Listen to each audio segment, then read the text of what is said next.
আসসালামু আলাইকুম বন্ধুরা। আজকে আমরা এখানে দেখব একটি লাভের মধ্যে মা লেখাটি। তো আমরা এখান থেকে পেইন্ট অপশনে কাজ করব এবং পেইন্ট অপশনটি কিভাবে কাজ করে এবং আপনারা কিভাবে কাজ করতে পারবেন সেটিও আমরা এখানে দেখে দেব। তাই আমরা দেখব যে এখানে লাভ, এই লাভ অংশটি আমি সিলেক্ট করলাম। এই শেপ থেকে একটি কালার নিলাম, লাল কালারের হবে। তো এই লাল কালারের একটি লাভ বেঁকে নিলাম। খুবই একদম সোজা এবং এইটি আপনারা চাইলে খাতার মধ্যেও করতে পারবেন, কোনো অসুবিধা নাই। কিন্তু এই লাভ অংশটি আগে এঁকে নেওয়ার পরে এর মাঝখানে আমি লাল কালার করে দেব। লাভটি একটু চিকন করে নিলাম কারণ আমার লেখাটি অনেক ছোট এবং সুন্দর যেন হয়, এই জন্য। আপনারাও চাইলে যে কোনো মাপের নিতে পারেন, তাতে কোনো অসুবিধা নেই। তো এখান থেকে আমি এবার নেব হলো এই শেপটি, রেক্টাঙ্গেল শেপ। রেক্টাঙ্গেল শেপটি এখানে আমি সুন্দর করে মাঝামাঝি লিখব, যেন এখানে আমার সুন্দর করে একটি মা লেখাটি হয়ে যায়। তো আপনারাও একইভাবে করার চেষ্টা করবেন এবং এটি আমি মাঝামাঝি রাখলাম। তারপরে এখান থেকে আমি লাইন টুলটি নেব। লাইন টুলটি নেওয়ার পরে আমার কাজটি শুরু করব। এখানে মা লেখাটির আগে আমি মো আকারের সুন্দর করে শিপটি চেপে ধরে এখানে আকারটি দিয়ে নেব। আকারটি আগে দিয়ে নিলাম, একটু নড়ায় চড়াই দিলাম, তাইলেই আমার কাজটি ওকে। এই ওকের পরে এখন আমি এখানে আরেকটি কাজ করব, সেটা হলো সমান করে একটি এখানে টান দিব। এখানে টান দেওয়ার পরে এটিকে আমি এই পর্যন্ত রাখলাম, কারণ ম লিখতে এই অংশটি লাগবে আমার। তো এই অংশটি লেখার পরে এখান থেকে এই কোণা থেকে আরেকটি নিচের দিকে সোজা বরাবর টান দিলাম। বরাবর টান দিলার একটি অংশ আছে যে আমরা যখন স্কেল ধরে খাতায় টানবো তখন আমরা বরাবর টানতে দিব না। তখন আমরা কি করব, এই মাঝ বরাবর অংশটি আমরা ফাঁকা রাখবো। এই মাঝ বরাবর এখানে আমি যেই অংশটি এখান থেকে সিলেক্ট করে এটা আমি ডিলিট করব, সেই জিনিসটি এখানে আমরা ফাঁকা রাখবো। কারণ স্কেল দিয়ে যদি আমরা এটা পেন্সিল কিংবা কলম দিয়ে যদি টান দিই, তাহলে সেখানে আমরা এই জিনিসটি করতে পারবো না। কারণ এখানে যখনই আমরা মুছতে চেষ্টা করব তখনই সেখানে খুব খারাপ একটা অবস্থা তৈরি হয়ে যাবে। তো অতএব আমরা এখানে এই অংশটি রাখলাম এবং এই ইরেজার টুল দিয়ে আমি মুছে ফেললাম। ইরেজার টুল দিয়ে আমি মুছে ফেললাম। তো এখানে আমরা কিভাবে এই অক্ষরটি লিখবো, এখন আবারও একটি জিনিস আছে এইখানে, যে আমরা কিভাবে এখানে মোর আকারটি নিয়ে আসবো। আপনারা যারা ভিডিও আগে থেকে আমার দেখেন তাহলে হয়তো বা এতক্ষণে আপনি পেয়ে গেছেন যে কিভাবে এখানে লেখা যায়। তো এখান থেকে তারপরে আবার আমি লাইন টুলটি নিব। লাইন টুলটি নেওয়ার পরে সম পরিমাণ ফাঁকা রাখার চেষ্টা করব, এখানে করে এই পর্যন্ত একটি দাগ দেব।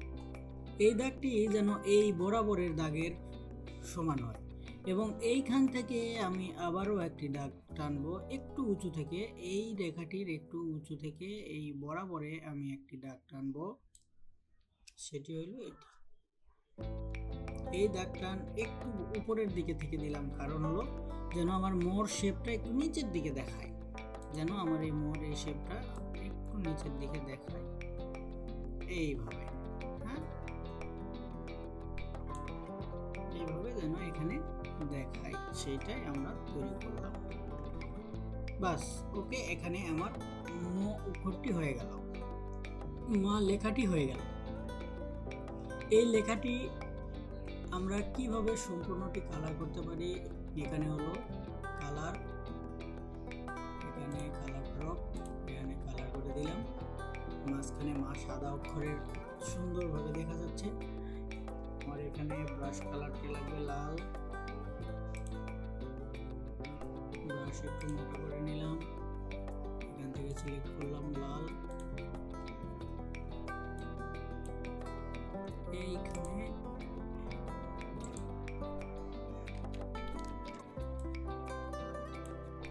আরেকটু মোটা করতে হবে, আমার এই দাগটা একটু বাড়ায় দিলাম। এখান থেকে আমি এইটুকুতে আমি সুন্দর করে যেন দাগ দিতে পারি, নর্মালি যেন এটা আমার ঘোরানো দেখে,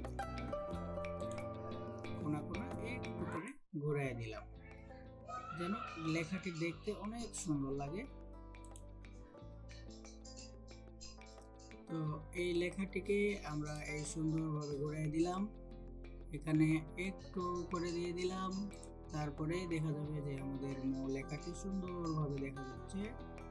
এই ম লেখাটিকে আমরা এখানে বসায় দিলাম। বাস, এখানে আমরা সুন্দর করে একটি ম লেখাটি দেখতে পেলাম এবং এখানে আর একটু ছোট করতে হবে। আর একটু ছোট করে আমরা এই ভিতরের কোণগুলো একটু করে মোটা করে দিলাম। জাস্ট হয়ে গেল একটি ম এবং তার সাথে আকার মিলিয়ে হলো মা। তো আপনাদের যদি ভালো লাগে, সুন্দর লাগে, অবশ্যই লাইক দিবেন, কমেন্টে জানাবেন। এখানে ফাইনালি চলে আসলো মা লেখাটি। আপনারা সুন্দর করে এখানে মা লেখাটি দেখতে পাচ্ছেন। তো এই মা লেখাটির মধ্যে আমরা আর কি করতে পারি? স্টার কালার সাদা, এই সাদা কালারটি স্টার দিলে একটুখানি সুন্দর লাগে, মোটামুটি অনেকটাই সুন্দর। এখানে আমি চাইলে সাদা দিতে পারি, আবার এখানে একটু স্টার দিতে পারি, আর একটু বেশি বড় আকারের একটি শেপ দিতে পারি। এই শেপটিকে আমি যদি চাই এখানে আমি ফুল করে দিতে পারি সাদা। বাস, এখানে আমার দেখতে কিন্তু একটু ভালো লাগতেছে আগের তুলনায়। তো এখানে আমি আরও কি করতে পারি? এখানে আমার স্টার আর একটু ছোট করে দিতে পারি। এখানে যদি আমি একটু সাদা একটা লাভ দিলাম,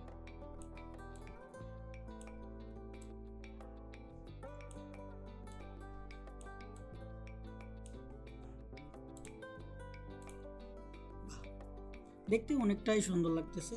আর আপনারা জানাবেন অবশ্যই যে এটা কেমন হলো। আমি তো এটা শুধুমাত্র পেইন্ট সফটওয়্যারের মাধ্যমে করলাম এবং এটার মধ্যে আপনারা দেখবেন এবং দেখার পরে জানাবেন অবশ্যই যেন এটা আমার কেমন হলো। তো এটা আমি সেভ করে রাখলাম।